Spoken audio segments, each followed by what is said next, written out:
Hey guys, I'm in a really cheery mood today. Not really, but anyways, I'm gonna do a review, or redo review of the Greco Whisper. I remember I did one a while back, but I took it off for some reason. If anyone wants to refresh my memory, they can. I don't know. So, as I said, the knife is the Greco Whisper. It is a custom knife by John Greco. You can see the Greco symbol there. The overall length of this knife is 10.5 inches long. The blade is 5¼ inches long. Handles are stag. Thickness is 0.200 inches thick, or 1/5 inch thick. The steel is 8670. It's a good steel. It should be in the same family as 5160. Interesting fact, the last two digits of 5160, and I believe this knife, is the carbon content. If you go up to the AISI website, you'll see that the range of carbon content for 5160 is 0.56% to 0.64%.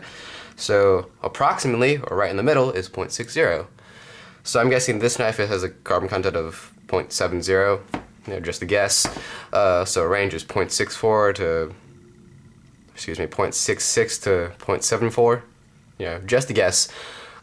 First two digits, I have no idea what they mean. Don't ask. Go do some research. You can tell me. So this knife is pretty good. I've used it a bit. You can see it's a little wear. Just some batoning, a little bit of cutting. It is a sharp knife. You can probably see it from the cut test. Even though this knife is almost 1/4 inch thick, it will still slice through a water bottle, an empty water bottle, like butter. It is really sharp. Did I sharpen it? Yes, I did sharpen it. I touched it up with the ceramic rod and then obviously strop. So yeah, it's sharp.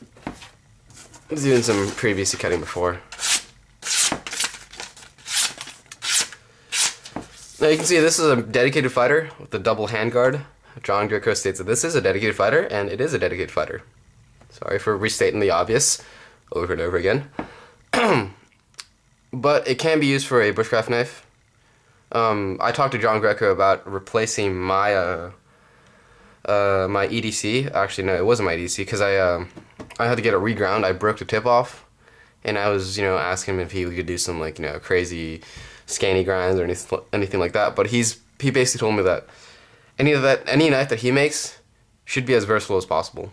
I mean, sure, there are some designs that are dedicated for certain niches of the knife world, such as this one as a fighter, or others as a small EDC knife, but they all should be very, very versatile, as any knife should be if you know how to use it.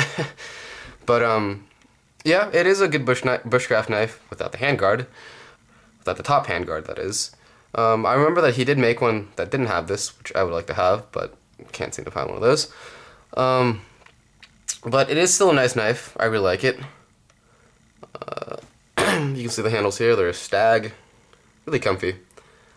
It's kind of a mix between, I don't know, it's dense like micarta, but it's light like G10, if that makes any sense. So it's like a really high polished paper micarta and a really high polished G10 mixed together.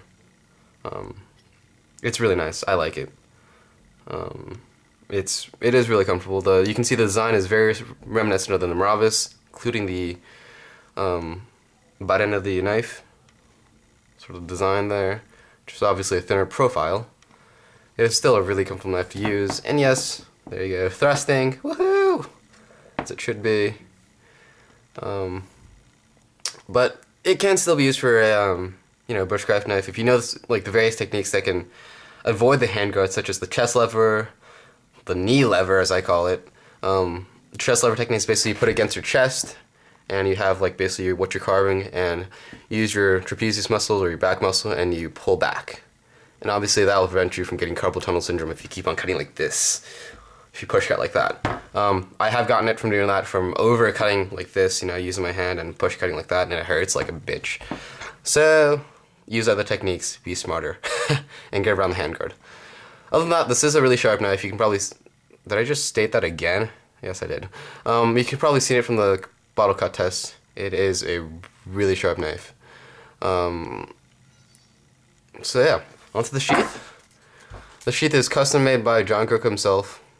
It's a nice sheath. It's simple. Belt loop. 2 holes for tie down.